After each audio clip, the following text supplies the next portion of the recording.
Chariji, I was reading the material that given us for this camp, and then I came across there was this part about pain and pleasure, that they both the two sides of the same coin, and about duality and everything. And also it said that pleasure is also pain and pain is also pain. So eventually we're getting pain, but then I know this. I understood. I really was interested. I understood it, but then I still don't know how to use it, because I still want pleasure. Even after knowing pleasure is pain, I still want those little pleasures. And so how do I use this in a practical? Just ask, what does the pleasure seeking one get from pleasure? You'll have to go to the one who seeks pleasure. Ask, what exactly are you getting from it? It will require a bit of patience from your side, because in the moment of alluring pleasure, you'll have to pause for a moment and ask this question. You'll have to resist the great momentum of pleasure, even if for just a brief while. You'll have to steal a moment and ask, what exactly am I going to get from this? Exactly. Don't just say fun. Exactly. Fun and thrill and satisfaction. These are vague words. I want to precisely know what is it that draws me to this again and again. What did I get from it the last time? What do I hope to get this time? What was missing the last time? And if it was really so great the last time, why do I need it again? Like for example, say chocolate. Like I had chocolate before, and then it was pleasure. Like so that I got that temporary pleasure. I had that sweetness in my mouth, and then I wanted it again. So how does that Exactly, have the chocolate. As long as it's just about the chocolate, have it. But is it only about the chocolate?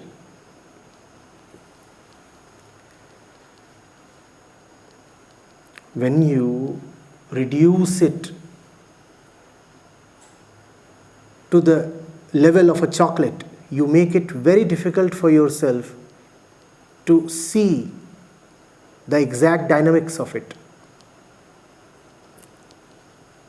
If you really want to see what is happening, you'll have to see that everything that you are attracted to is actually a blown up chocolate. Not the little cake of chocolate in your hand.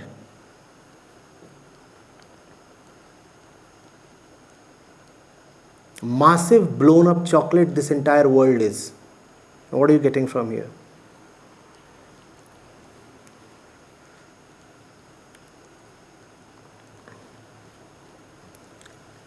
It becomes easy to splurge money when it's just about a rupee or two. Then it would sound almost stupid to caution someone. After all that is at stake is just 2 rupees. Why caution someone? But when the same fellow sees that the same tendency that makes him splurge 2 rupees on something is also causing him to splurge 2 crores on something else, an entire lifetime on something else, then he would better be cautious.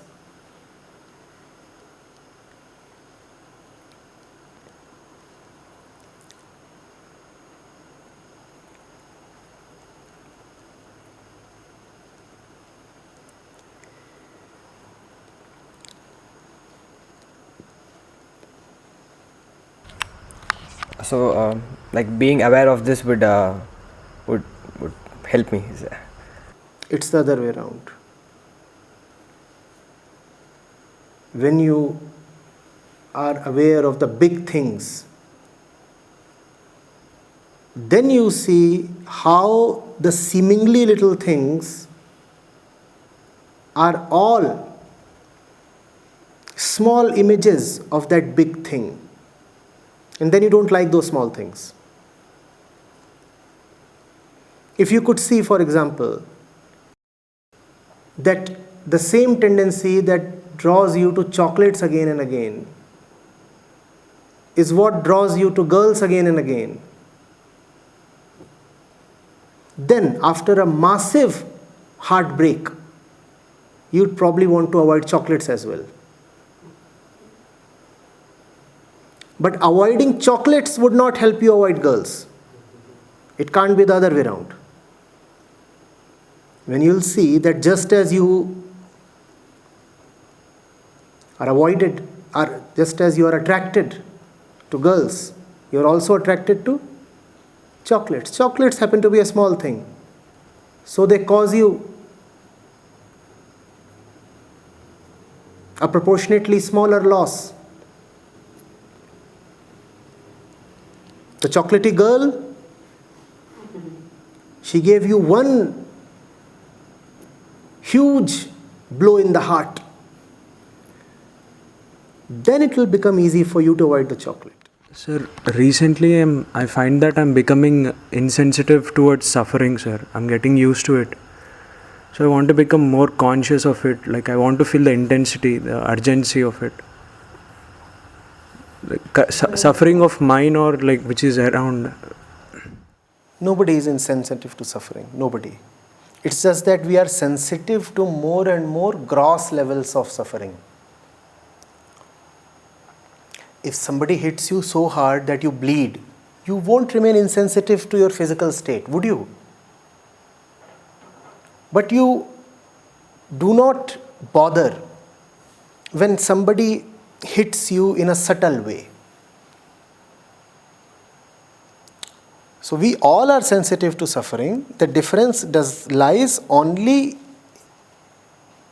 in the level at which we are sensitive. Some are sensitive even to the most subtle forms of suffering.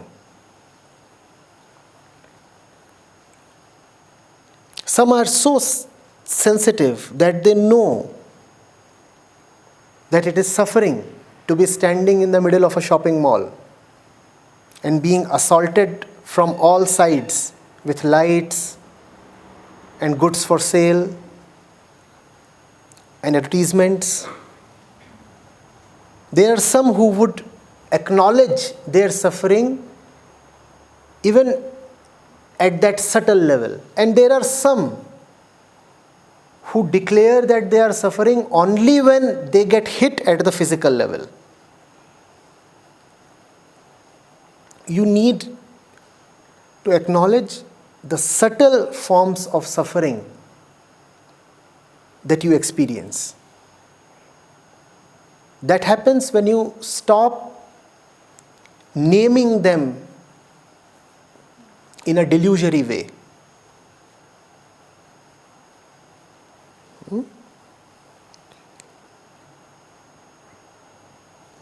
how do I feel the suffering of others is also, how do I feel affected? There are two ways. One is self-knowledge, the other is love. In self-knowledge, you become sensitive to your own suffering. In love, the other's suffering matters more to you than your own suffering.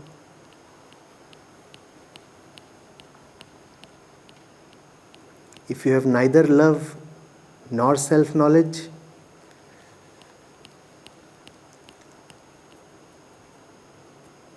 then you need sessions like these.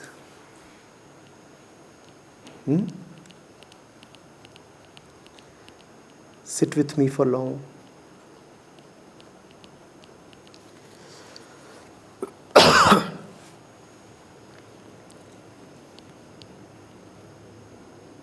Is this insensitivity a barrier to spiritual realization? Obviously it is, obviously.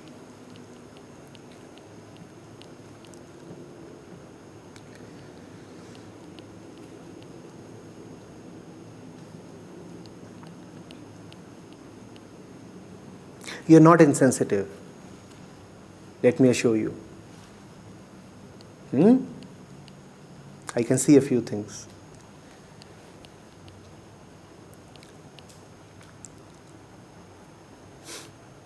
Yes. In one of the statements, Rumi says that if you are irritated by every love, how will you ever be polished? Then something like it is that you should meet whenever that stones are thrown at you, you should meet it with just and all. Then how we can reconcile it? Don't reconcile. Enjoy both of them for what they are. You don't have to reconcile salt and sugar. All right, I'll do it for you. Rumi is saying, be available to whatever the world throws at you. So he's saying, if you'll be irritated by every rub, how will you ever be polished? How will you ever shine? So what is he asking? Is he asking you to resist the rubs? Is he? No. He's saying, be open, be prepared, be welcoming, be vulnerable. And what is the other quotation saying? When life throws rocks at you, meet it bare-chested, like a lion, like a lover. The second one too is saying the same thing.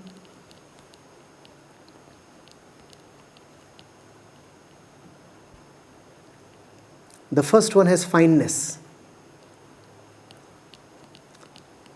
The second one is raw.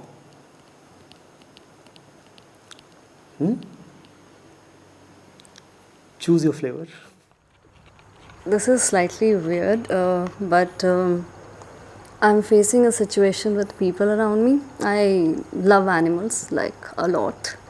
And so I'm attracting these people who come and say very dirty things. For example, someone will come and say, oh, who cares about the strength of lion? I have gun and I can shoot it.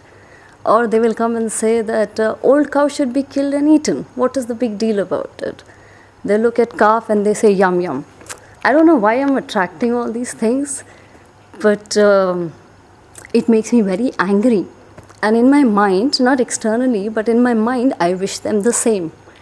But that I see as something very bad because,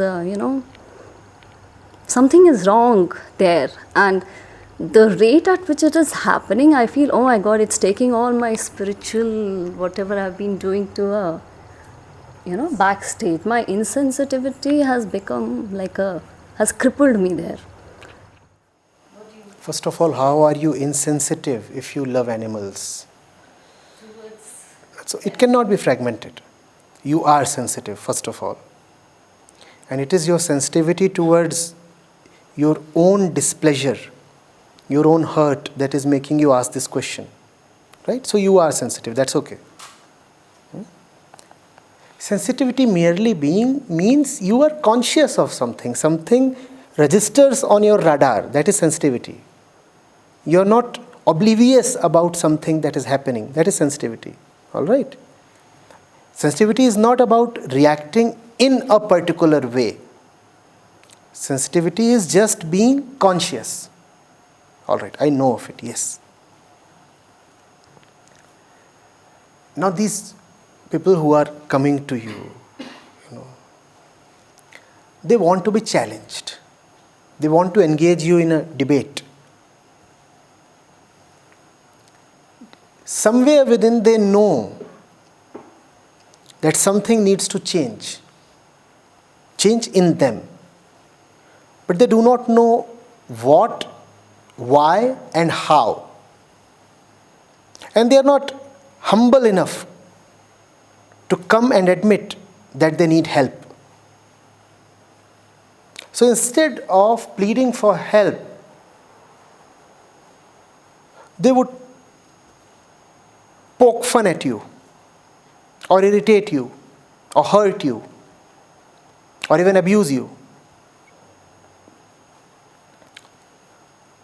you'll have to see that this is their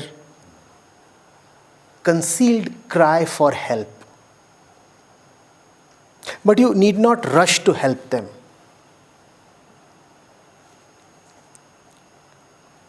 Helping is the prerogative of those who do not get easily hurt. Because when you will try to help them, they'll hurt you back with even greater intensity.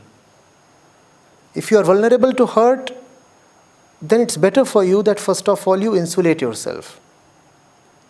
First of all, you become oblivious to or impervious to their assaults upon you.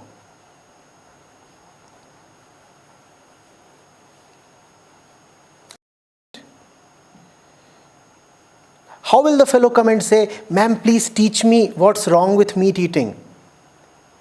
He does not have the humility or the decency to do that. But he still wants to be helped. So what does he do? He comes to you as a rival. He comes to you as even an enemy. He wants you to come up with something that would satisfy him. And sooner than later, you would do that. But you would not survive to do that if you take all the hurts and abuses so seriously. To be able to help the animals and to be able to help the animals called human beings, at some stage, you have to first of all survive. Survive not merely physically, but in the psychological sense. If you are psychologically shattered, then gone are all the possibilities of saving the animal world or the human world. This that you allow yourself to feel is a disservice to yourself. In fact, every time you come upon such a hater, you should remind yourself of how big your responsibility is. Every successive episode of meeting an animal hater is a reminder of how much needs to be done on this planet. And if you succumb so easily to their tirades and their poking, then how will you fulfill your responsibility?